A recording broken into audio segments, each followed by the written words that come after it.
From the studios of Central Vermont Television in Barrie, I'm JD Green, and you've got Aired Out, my podcast here on YouTube and on Channel 192 and 194, CVTV, one of our sponsors. We appreciate everything that Tony Campos and Abubakar do around here. Public access television, again, Channel 192 and 194. And our other sponsors, CBDcrave.com, the quality you deserve. Top brands in CBD products delivered fresh and straight right to your door. Fontaine Forestry and Millworks of East Montpelier, Route 14, just down from Bragg Farm, and Peak Entertainment of Vermont and New Hampshire. Weddings, proms, party DJs serving both Vermont and New Hampshire. I have right next to me Mike Pelchar, and I don't even know where to begin with you, buddy. You are so much fun to chat with. We've been kind of chewing the fat a little bit off the air a few minutes ago. You're an entrepreneur. You are such an interesting guy. And I got reacquainted with you right around Halloween, and we started chatting, and I said to you, I think then, gotta have you on my podcast. And I am so glad that you're here today. Well, thanks for having me. This is going to be a lot of fun. I'm really looking forward to it. Well, we're going to talk about what's going on this weekend at Camp Meade. And, boy, I tell you, the Associated Press did a great story about it today. V.T. Digger did a fantastic story on it last week. So we're going to get into that, what's happening just off Exit 9 in just a little bit. But I want to first start with you. You are such an interesting cat, man. There is so much about you that is so interesting. You're so well known too. Everyone knows you. I mean, you know. It's probably from my days working at Green Mountain Coffee Roasters when it seemed like everybody in Vermont worked there at one point or another. Yes, yeah. Now that was when the K-Cup was just coming out, right? Yeah, actually, I started there in 1987. Way before the K-Cup, before they even made $1 million in sales. I was probably employee number 20. Wow. Yeah. Right in Waterbury. Right in Waterbury. Yeah, I was out of work, just looking for a job, and wow. I applied for a sales rep there. I didn't get it. But Dan Cox, who was vice president at the time, offered me a consulting gig for a couple of months, and wow. I'm not doing anything else. Of course I'll take it. My gosh. And he says, well, I'm always looking for good people to work here. And, I want you to come and work for me full time. I said, well, what'll I do? He goes, I don't know. You'll do special projects for me. So, I did things like I set up our first ever grocery store display in Boston. Wow. A lot of stuff like that. So I have quite a history with them back in the early days. It was a lot of fun. Did you get some stock in Keurig? Did you get your hands on those K-Cups? Come on now. What's the story on that? On the K-Cups? Actually, I do have an interesting story with that. But first, we went public in, was it early 90s? Yeah. And, we got like $10 million, and, we were like, oh, my God, now we can finally do this. We can finally do that. Sure. And so the money went out. And in a year, we were like broke again, the company. Yeah. So there weren't any bonuses at the end of the year. But there was plenty of stock because the stock was, the IPO opened up like at $10 a share. A year later, it was worth about $2 a share. I took my entire retirement fund and bought Green Mountain Coffee Roasters stock at $10 a share. Everybody looked at me and says, now that it's $2, you better get out. Wow. I'm like, well, what do I do? I don't know, but you gotta, but sometimes I'm a procrastinator, and I procrastinated. Yeah. And then at the end of the year, they were like, there wasn't any money for bonuses, but there was plenty of stock to give around. Yeah. So they give me, have some more stock. I'm like, oh my God. Oh, great. But, you don't know what to do, so you don't do anything. So I just hung on to it forever, and the rest is history. So where did you go from there with your life? With my life? Wow. Well, The interesting story, let me just back up a little bit about Keurig. We were in the early days, back in the mid-'90s, we were having a sales meeting, and I ran the equipment service department, the brewers and stuff, which actually was not a career I ever intended to do. But, you know, when you dig down and drill down into any subject or whatever, it becomes very interesting and fascinating. You know, like making buttons has got to be an incredible, you know, if you get to the minutia of it. So anyhow, I got interested in how do we make a better coffee brewer, and I worked with like the Bonamatics and the Fetcos of the world, and it was I had a great career. I've been incredibly fortunate doing some really interesting things. But anyhow, we had this one sales meeting, and at this time we had like 4 sales reps across the country, like it was in the early days. And the one from Boston, Mike Bogan, brought a show and tell. It's another person, John Sylvan, who was the inventor of, it wasn't called anything at the time, but of a single cup brewer. And what a concept, huh? And he'd been to everybody, Starbucks, you know, Excellent Coffee, you know, Dunkin' Donuts. Nobody would help him. He goes, I invented this brewer, but I don't know anything about coffee. I need somebody to help me. And, you know, the Green Mountain Coffee Roasters, the culture under Bob Stiller was, you know, we're friends with everybody. Somebody needs a hand, we help. Sure. You know, because we might need it someday too. Yeah. So the VP of sales says, why don't you spend the rest of the day with this guy? We'll hold up later tomorrow and, you know, talk about whether, you know, what we do or whatever. And, you know, interesting guys like, oh, this is cute, but this isn't how you do coffee. Right. But the guy needs help. He hasn't been anywhere. Why not help him? You know. Amazing. So the VP of sales, that was exactly his thought. Hey, you know, we don't turn anybody down that needs help. So the first year I kind of worked with them because equipment was, you know, my specialty. And it was really interesting, fascinating watching this company with just an idea. Sure. And grow into what they became. Vermont is so known for that.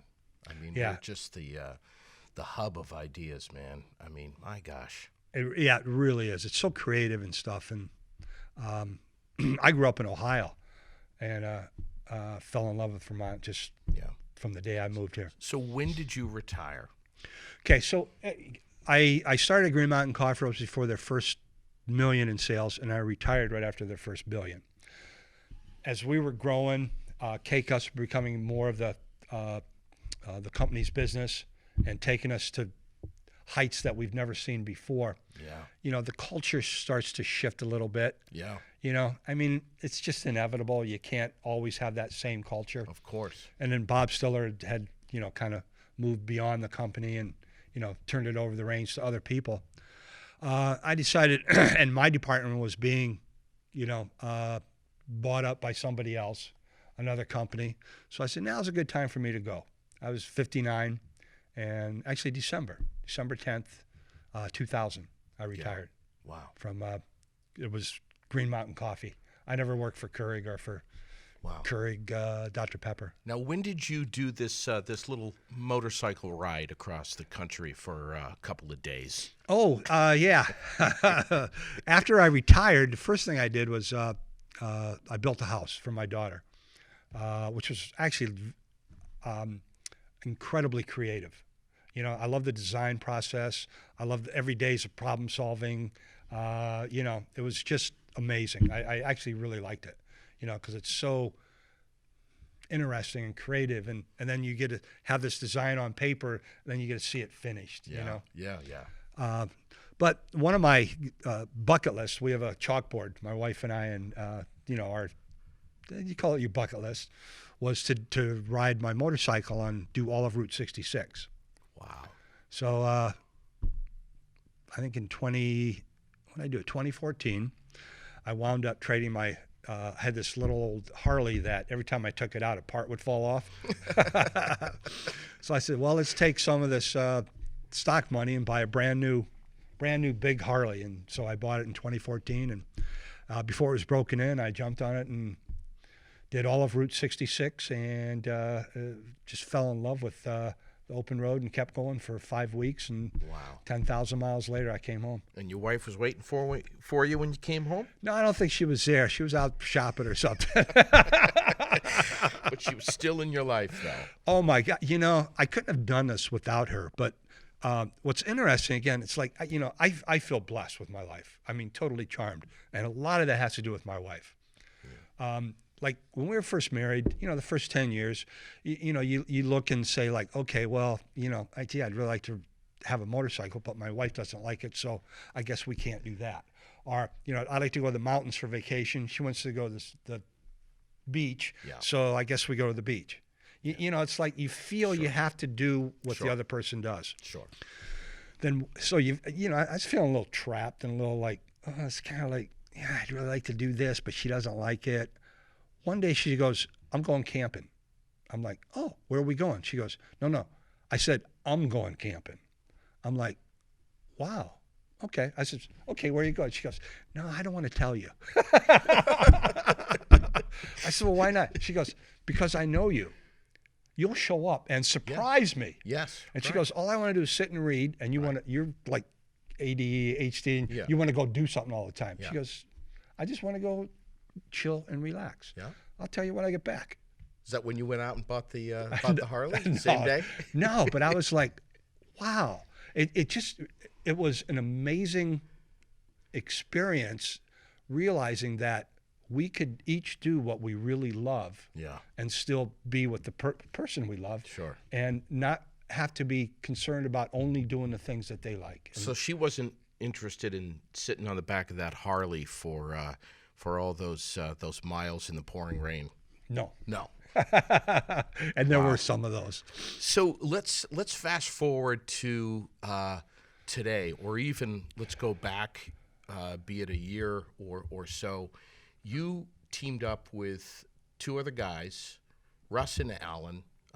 Tell us about these gents and what in the heck happened. And and I'll say this. Exit 9, everyone knows where Camp Meade is.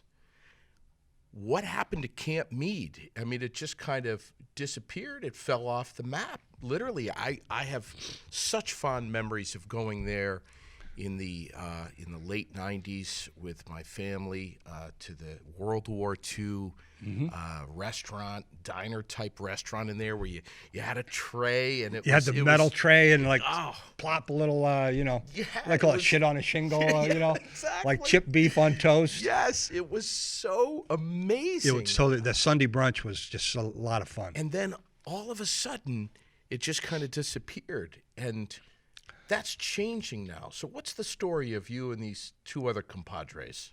Well, what happened was, the person that was running it was ready to move on, and the family wasn't interested in taking it over, so they wound up selling it. And the people that bought it, the Wexlers, bought it with the idea of moving Red Hen Bakery, which is a little bakery in Duxbury, to Camp Meade. And so Russ Bennett, one of my partners, built the bakery for them. Huge addition. And the construction company. The construction company, yeah. So he built that, designed and built that for them, and Red Hen's been there 11 years now or so. And their bread is quite the success in the entire state. And then they opened up a cafe, and that's been going gangbusters. Sure it has. And the whole vibe there, like in the cafe where you go in and you sit down and you talk to a neighbor, and, it's free Wi-Fi. Yeah. And, no one's shushing you out the door because, you haven't bought a, right, coffee in 10 minutes, Yeah. It's a real good feeling. A lot of people like to meet there, gather there. It's become quite the place. And then you have Nutty Steph's Chocolate there, which they used to have the Thursday night Bacon Thursday. Yeah. So they had like really outrageous entertainment and bacon. So they serve bacon with dipping sauce of chocolate, honey, or Fat Toad Farm caramel. It was, and just anything goes there. If you've never been to Nutty Steph's, I mean, you really can't even describe the place. I mean, don't Yeah. even bother attempting. But they, you just need to go there. Yeah. So they stopped doing the Bacon Thursday, but it's still a great place to go. And then recently, right after we took over the complex, and actually almost a year ago, Ryan Geary purchased the Hive, Yeah. which is the art gallery, which he's done an amazing job. There's some beautiful pieces in there for looking for a gift for somebody. A very unusual, very local artist. Yeah, It's pretty Vermont amazing. artists. Yeah, just to go in and look around, you're like, wow. Yeah, he's done a very impressive job in revitalizing that. So then you came into the picture, and Yeah. So what happened is I've been friends with Alan Newman. We have a little half a dozen guys that we ride motorcycles and do like we'll fly to New Orleans and rent bikes and just ride around the bayou for a week. wow, man. And it's just a bunch of guys having fun. But anyhow, so I've known him for 15, 20 years, and he gives me a call one day and says, I got something you might be interested in. I'm like, okay. So he calls me down, introduces me to Russ Bennett, and says, we're going to buy this place, and we're looking for a third partner. You interested? I said, yes. I don't even know what it is, how much it costs, but I've always, enjoyed that place. Yeah. And in fact, I went to the owners probably 5 years ago and says, if you ever want to sell this place, let me know. And at the point, our only vision between the three of us was, we want a place that we want to come to. Kind of like Camp to Come To. That's how that was. Yeah. But we want a place that we feel good about, that we enjoy hanging out at, And we want art, food. Basically, we want to do more of what's already here. We want to enhance the businesses that are here. We think we can do it with the experiences we have. Make them even more successful than they already are. And they were all already successful. So this Camp Meade, this was part of the CCC. Yeah.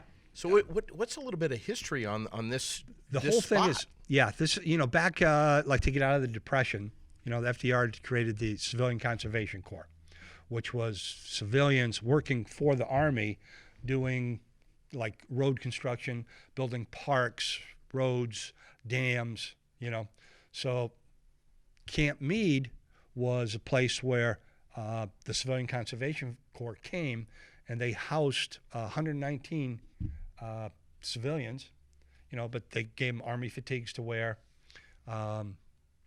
And they did a lot of like the dams in Waterbury and in Middlesex. Wow. And cleaned the river up for, cleaned a lot of debris out of it. So they were there for 3 years. How many? Over 100. Oh, wow. Yeah. And they all lived and ate.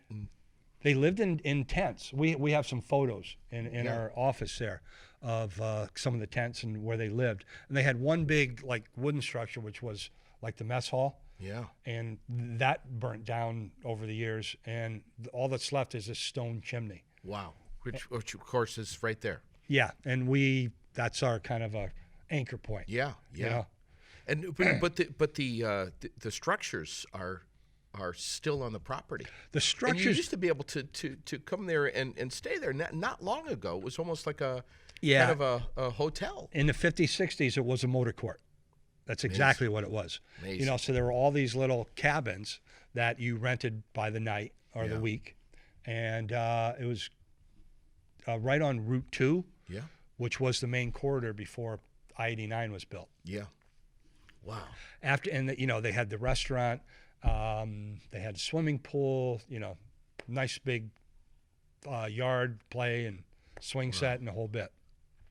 It was a happening place back then.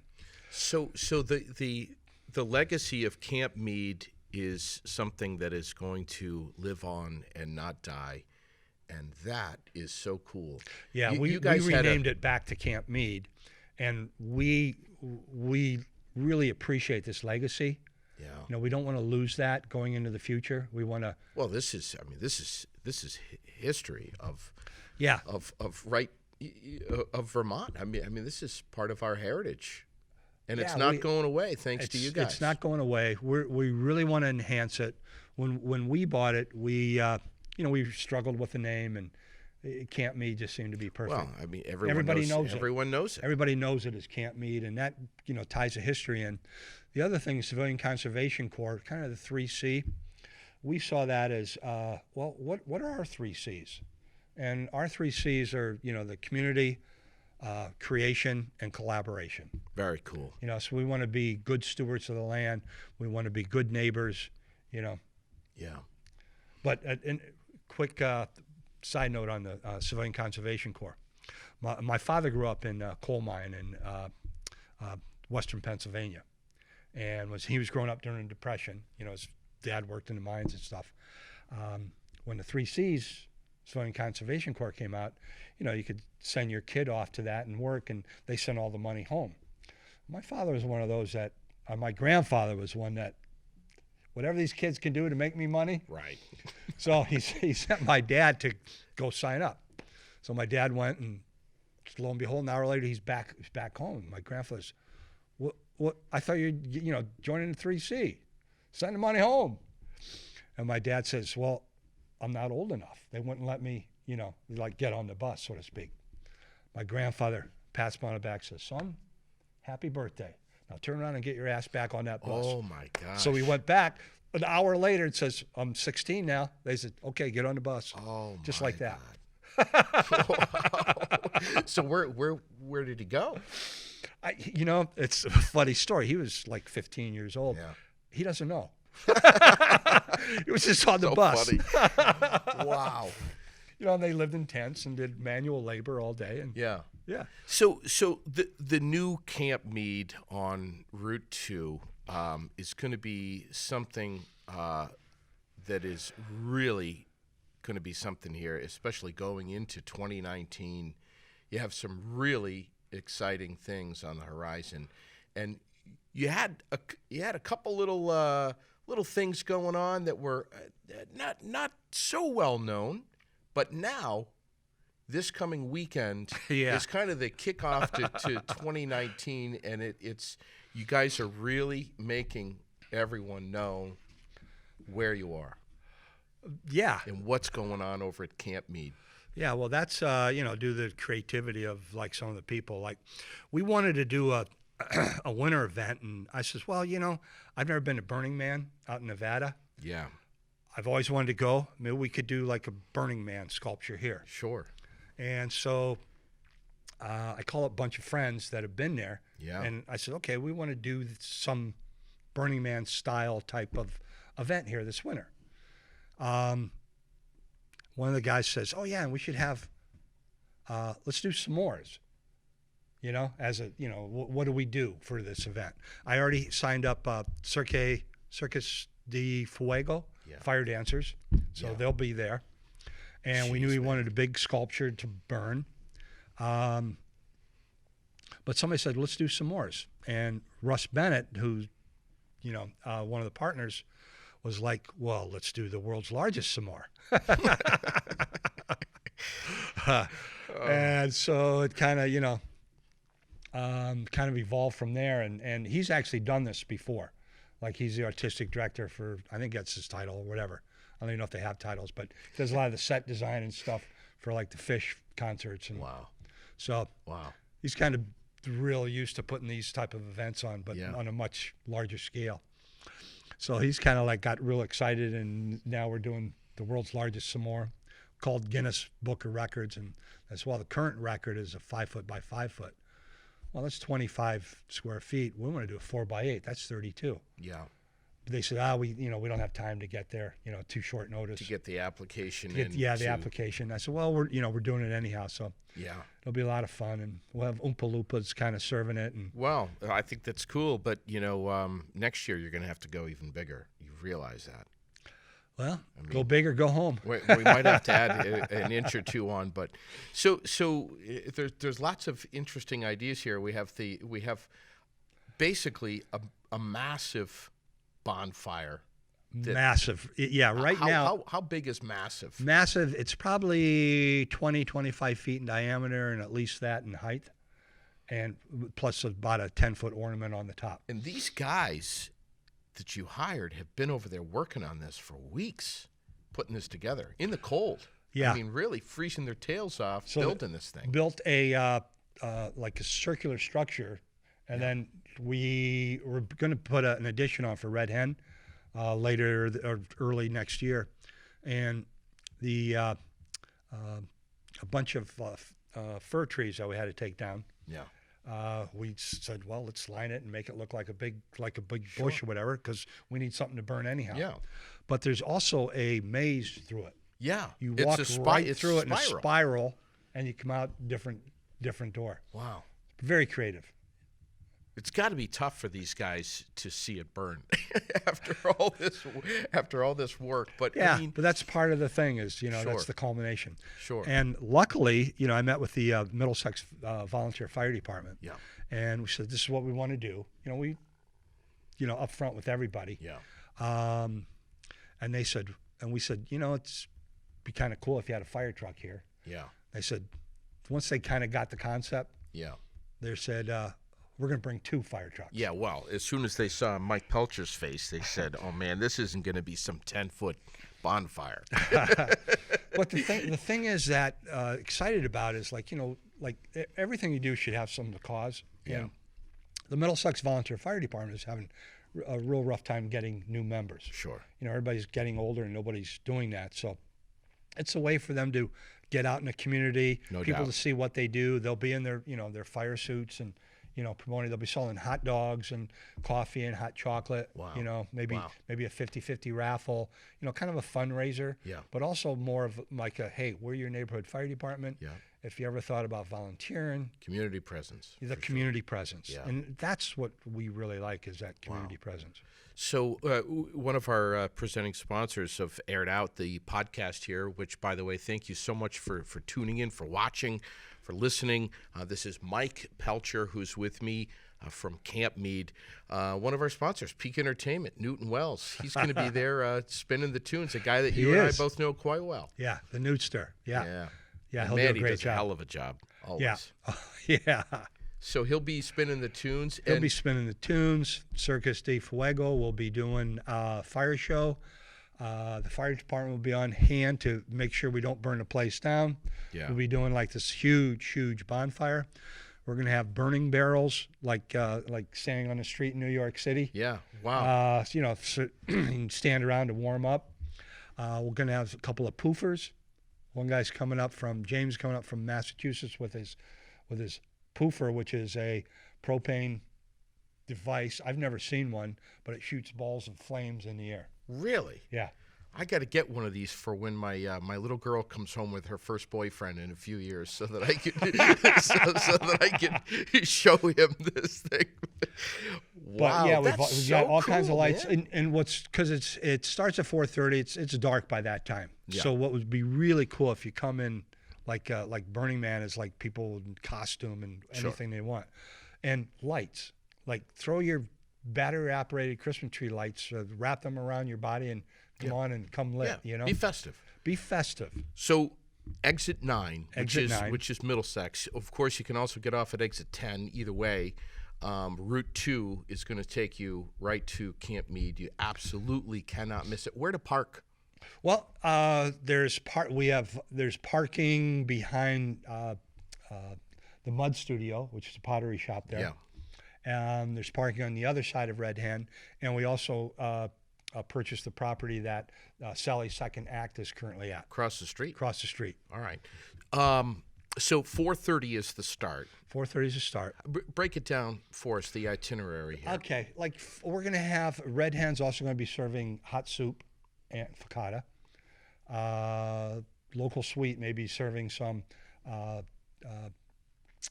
interesting sodas. And probably so people come and grab something to eat. Oh, so you can get some dinner right there. You can get some dinner, some hot soup, some hot dogs, from the fire department. And about 5:30, we'll start doing the marshmallow. Put that together. Got to toast the marshmallow. Nutty Steph's is doing the chocolate. Red Hen's doing the making the graham cracker. And in fact. We just heard from Randy, the owner of Red Hen, that NBC wants to come and do a story on him making the graham cracker for this. Wow. You know, How the heck are we going to toast a 4x8 s'more? torches. Really? Like Your idea or Russ? Well, Russ had idea a bunch of little torches with like you solder something with, you know. Wow. But maybe the fire department has one of those leaf burner things Yeah. that a big old torch that they can come and. So we're going to be melting it from the top down. Yeah. Wow. So you'll put the graham cracker down. You'll put the chocolate. You'll spread the marshmallow, toast the marshmallow, put the lid on it. If you get on Facebook, it's Camp Meade, MEADE. Correct. And you've got the itinerary there. You've got the poster right there on Facebook. Yeah, got the but poster. this is Saturday, the 29th. Saturday the 29th, starting at 4:30, about 5:30, 6-ish. They'll be doing the marshmallow. Yeah. 6:30, the fire dancers are going on. Great. And at 7, we're hoping to torch the bonfire. And that'll go until whenever. Till whenever. Whenever. This is so much fun. So what's next for Camp Meade here? Either through the winter or as we get into next spring, next summer?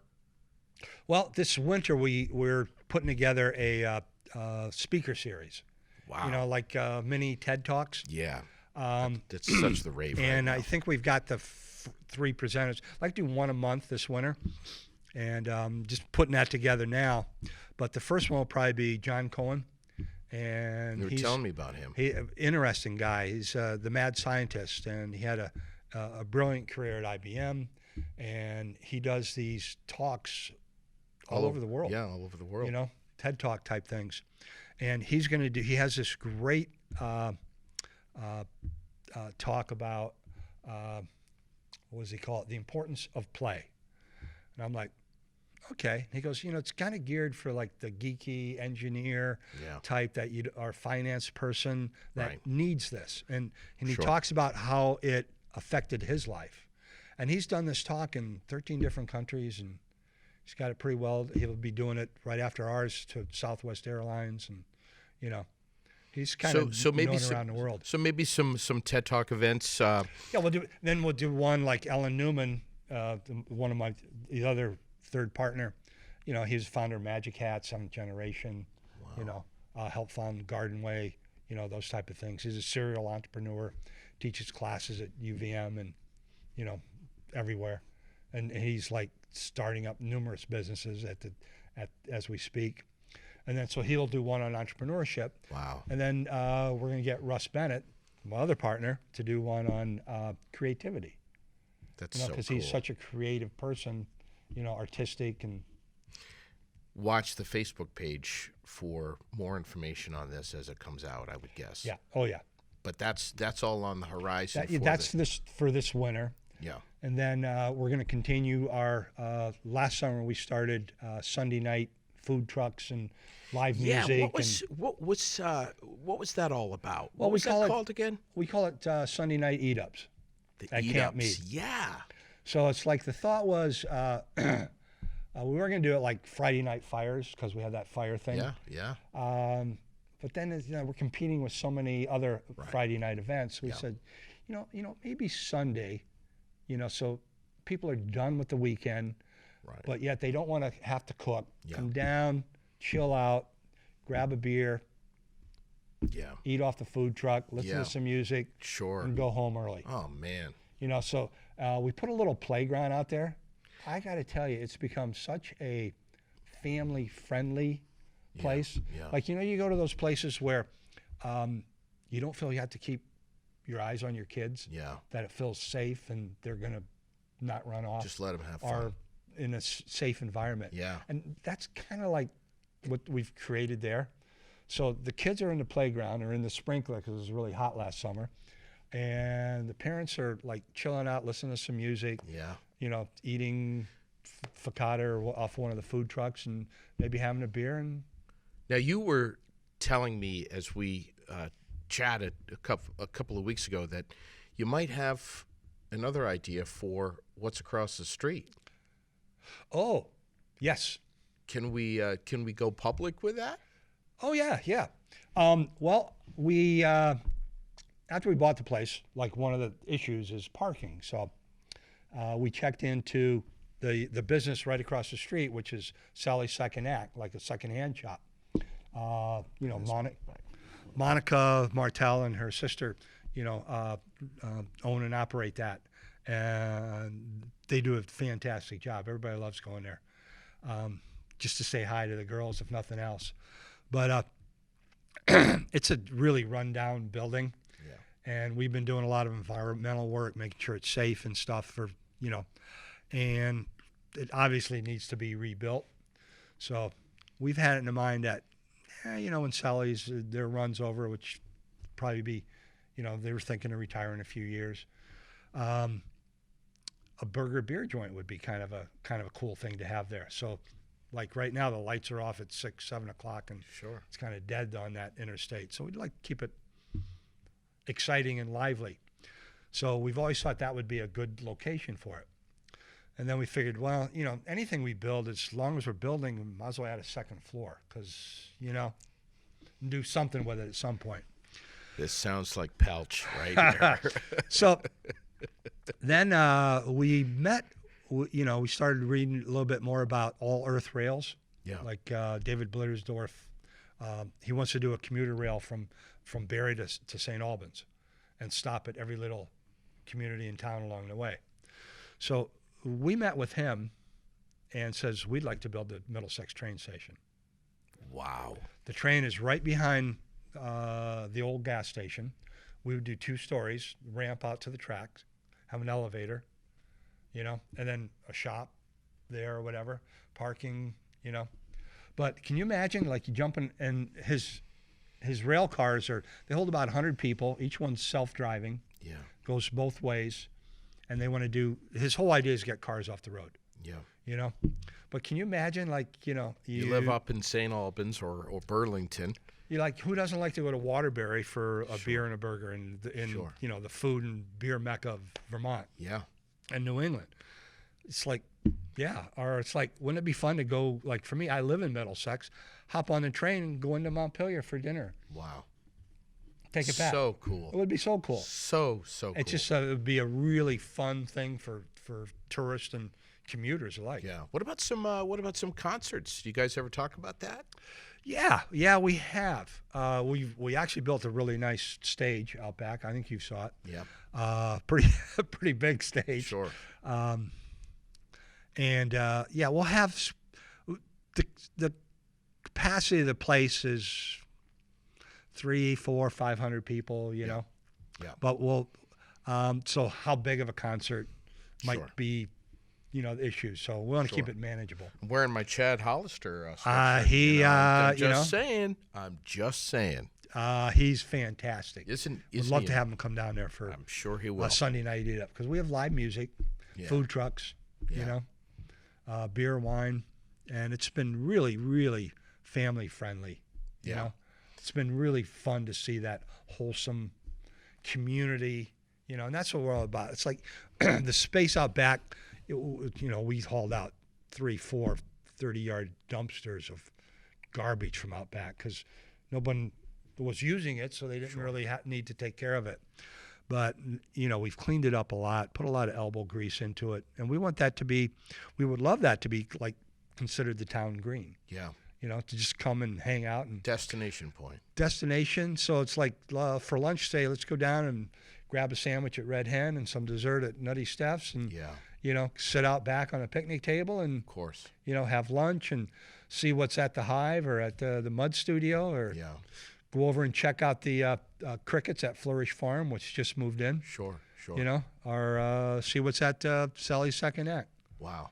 And, you know, I have to be honest with you. I hadn't yet stopped into the Red Hen Bakery there until you and I chatted. I think it was in October, and based on what you were saying, you really stirred up some curiosity. And when I went in there, I was like, wow, this place is incredible. Yeah, it's really rocking in there. It's busy. I mean, it doesn't matter if it's a Wednesday afternoon or a Monday afternoon.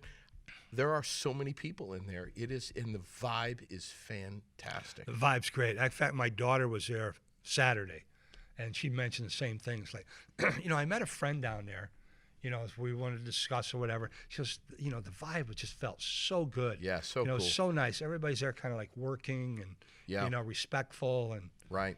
And, we should also say, if you're in the area, if you want to get away from a little bit of the congestion of Waterbury, zip down Route 2 and pop in there. You could come up with a million gift ideas just from walking in there. I mean, in the bakery. Yeah. Or pick up a bottle of wine and a gift basket, and incredible. Yeah. Grab some cheese, some bread, and wine, and wow. So is there a website now, or are we mostly directing folks to go to your Facebook page for Camp Meade? There is a website, but I think the Facebook page is probably the most up to date with the most information. Let me see that, brother, right there. Just throw that over at me. So, yeah, this is basically what it looks like. So if you hop on the Facebook page, this is the graphic of what they have going on. Fire artists and dance. So we got people swallowing fire and all that kind of stuff.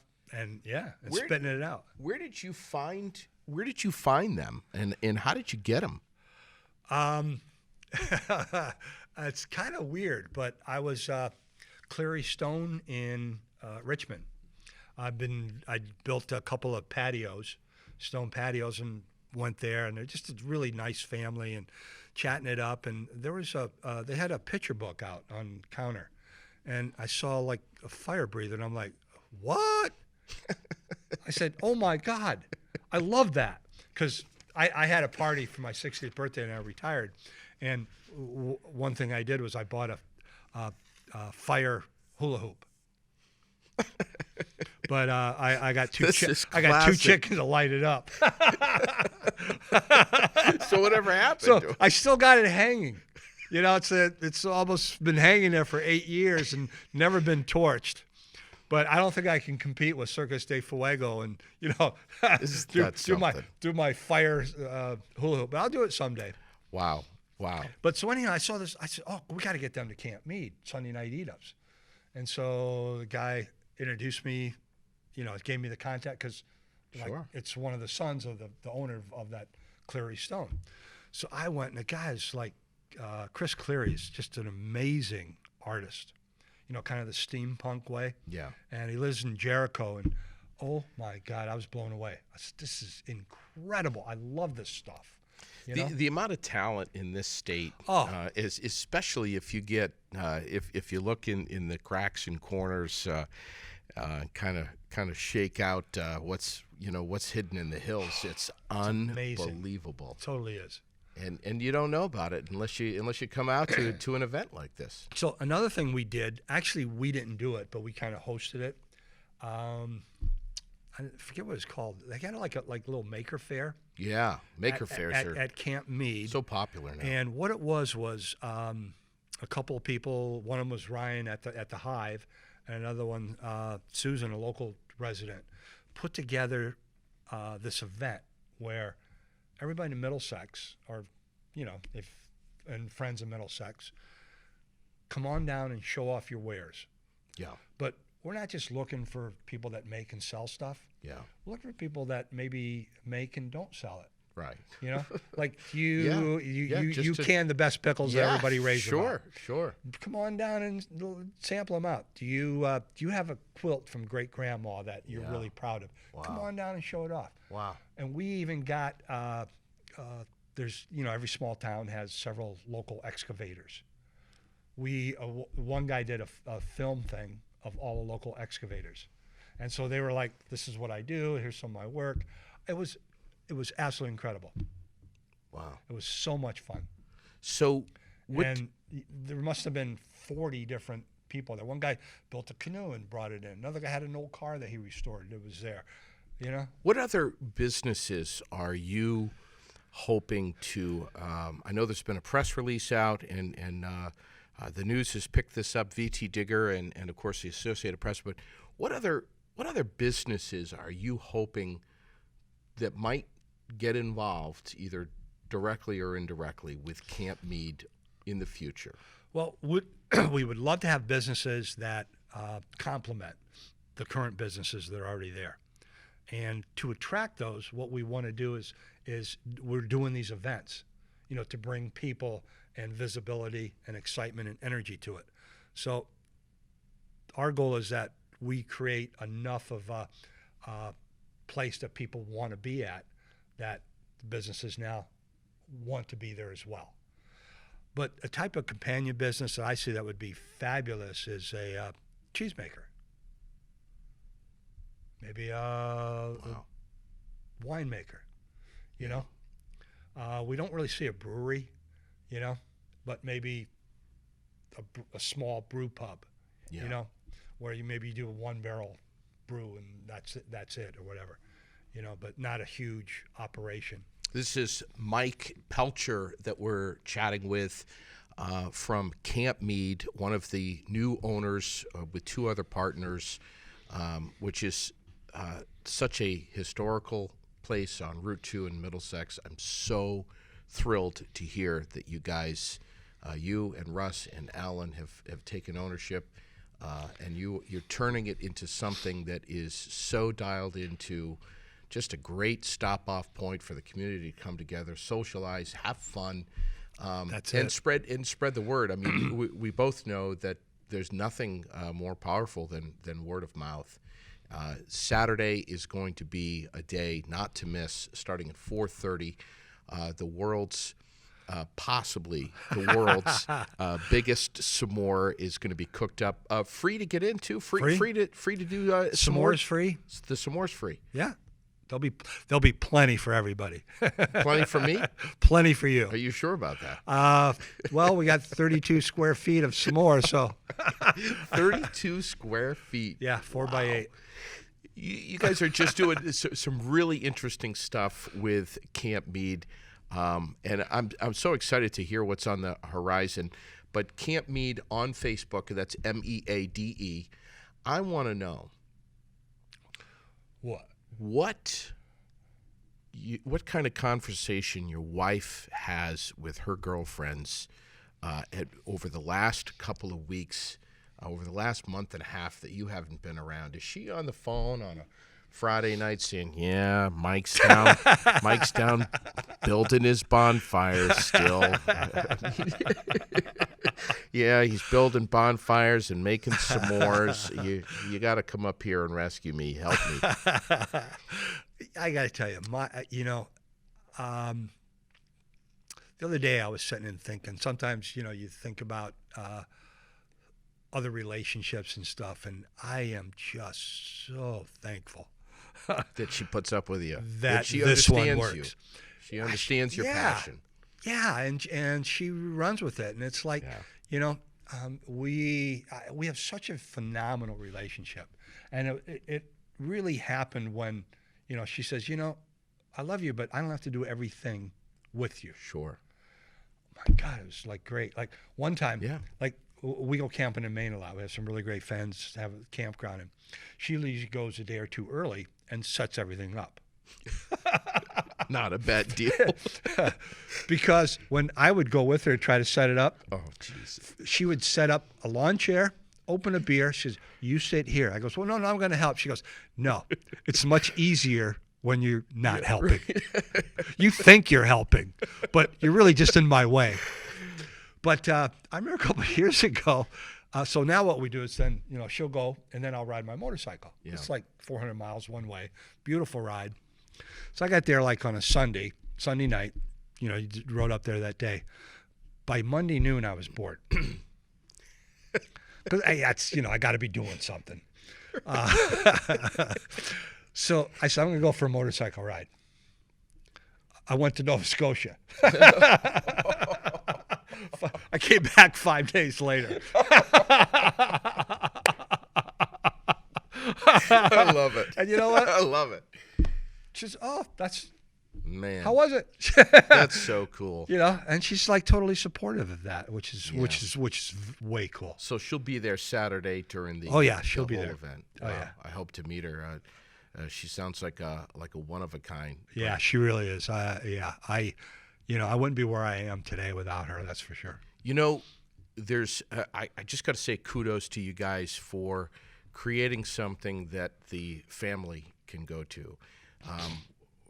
As you know, Sherilyn and I have a 4-year-old little Lily, who is a blonde-haired Tasmanian devil. But to be able to have something that we can go to and do as a family, it's not like back in the old days. We could just go wherever we wanted to at the last second, no matter what, spur of the moment. Now we have to think about what can we do as a family, what will be entertaining to a 4-year-old, where we can bring her and have fun and feel safe and maybe get something to eat and kill all birds with one stone. And this is so cool that you and Russ and Alan are doing this right in Middlesex. Yeah, Sunday night eat-ups. That's what it's all about. Now, when will that start up? Oh, next summer. We haven't really set a date yet. Okay. Probably we might start it before the 4th of July. Okay. Most things start after that, but probably it'll probably work best when school's out. Sure. Sure. But not necessarily. So this is something that has been in the planning for months, that you've been working on with Russ and Alan to begin 2019, to put an end to 2018 on Saturday, the day before New Year's or New Year's Eve, right? I think so. Yeah, a couple days before New Year's Eve. So what's a typical day? What has a typical day been for you for the last couple of weeks? You get up in the morning, at what time, and what's that first phone call coming in every day, Russ? Okay, like 11 o'clock when I wake up. No. Wow. No, I'm actually finishing up another little building project. So, that's been usually every morning I've been checking in on that. And then it's like most of the days, like go getting this material or that material to keep them working. But that's coming to a close, and then go down to Camp Meade, and just I haven't done a whole lot because a lot of it's just been, like building this, and next few days are going to be a little like a little crazy. Yeah. Is the burning bush sculpture complete? Yeah. We'll take the lights off. Okay. And what we'll do is, let's say while the fire dancers are doing their thing, or while the s'more's going, I've incorporated my grandsons. I call them the grandson gang, and they'll go down and work every now and then, and I give them a couple of bucks, but like they'll shove wood and stuff inside the, Sure. maze, so we have something to burn, because a lot of it's green. And they must think that you are so cool. They used to. They're getting older, so I don't know. But to have a grandpa who can do something like this that's pretty cool, man. Well, like I said, I just feel I've had such a charmed life. Yeah. I loved what I'm doing now. Camp Meade is just such a interesting project with so much potential. All we have to do is not screw it up. Sure. And our goal is to be really good stewards of it. We know we're not going to have it forever, so the idea is we leave it better for the next hands. Wow. And it's kind of like, well, for me, it probably will be my legacy. Russ and Ellen have a lot more to build upon, but This is Mike Pelchar, who we're chatting with on my podcast, Aired Out. Thank you for subscribing, by the way. But I have to say, I am going to be. My intention with this podcast is to seek out and find the Vermonters who are movers and shakers. And I knew the second that I got a chance to sit down with you and Russ that you guys are the exact type of folk that I would love to have on my podcast. The reason why I'm doing my podcast Aired Out, and we were just chatting about this before the cameras went on. There are so many great stories. Oh, yeah. In Vermont. We all have a story. Some of them are wonderful, and maybe parts of our story are not so wonderful, but we all have a story to share. And there's only so much of that I can get to on terrestrial radio. There's music, there's commercials. You're up against the gun. This is an opportunity. This is a way for me to sit down and chat with Vermonters who are really making a difference and doing things that may often not get enough deserved attention. And that's what you're doing, man. I mean, it's kudos to all of you. Yeah, well, thank you. We're just enjoying ourselves and having a ball with it. Yeah. It's one of those really creative things, and and it's like Russ's attitude: if you can dream it, you can build it. Now, who's this guy that made this amazing poster art here? Oh, that's Sean Rice. He does graphics are amazing. He does an incredible job. He's done our Eat Up poster, and he's our go-to guy. Yeah. He's great. This is the graphic again. If you get on Facebook, Camp Meade, MEADE.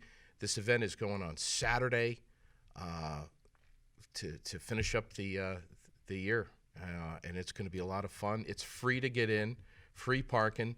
Make a donation to the volunteer fire department. If you can. They would love that. Yeah. Chat with these boys Chat and with the girls. guys, and they're opening up their fire trucks for kids to come in and Wow. play on, and so they're excited about it. And they're looking for some more volunteers. They're looking for volunteers. Middlesex Fire Department could really use some extra hands. All right. Thanks for bringing the community together and reminding them that Camp Meade is still alive and well. Your 3 C's: community, creation, and collaboration, which is so cool. Sounds like Russ had played a part in that right there. I'm sure. But we want to thank everyone for tuning in today, and thanks to you and Russ and Alan and all of the volunteers and Nutty Steph's and the Hive, and of course Red Hen. We appreciate you very, very much. We also want to thank and show some appreciation to our sponsors, CBDcrave.com, the quality you deserve, top brands in CBD products, and they deliver it fresh, straight to your door. Peak Entertainment of Vermont and New Hampshire, Newton Wells and Company, wedding, prom, and party DJ serving Vermont and New Hampshire. We love him. He's going to be doing the music during the big winter S'moresticce celebration at Camp Meade. Fontaine Forestry and Millworks of East Montpelier, Route 14, just down from Bragg Farm. And Tony Campos and Abubakar and the rest of the crew here at CVTV Public Access Television, Channel 192 and 194. Great team of people here. Tony Campos, what a guy. Good friend. Yeah. Very good friend. Super guy. So thanks again. We're going to catch you next week. There's been some recent snowmobile crashes in the state of Vermont that I'm sure you've heard about. We're going to be getting a little bit back into some public safety topics. We're going to get some folks on from VAST and some local snowmobile clubs and talk about snowmobiling safety going forward here in 2019. We're just starting January and February, a couple of the biggest and most popular snowmobiling months of the year. So we're going to be encouraging safety, speed control, alcohol consumption, respect of private property owners, and supporting your local snowmobile clubs. That and so much more coming ahead. I've got a whole long lineup of musicians and artists and great interviews already in the coming weeks here. that I am so excited about it. That's going to do it for now. Aired Out. Thanks for subscribing to the podcast. Again, it's called Aired Out. You've got it now. Get on YouTube, check it out, and support CVTV, public access television, right here in the Granite City. That's going to do it for now. We'll catch you next time.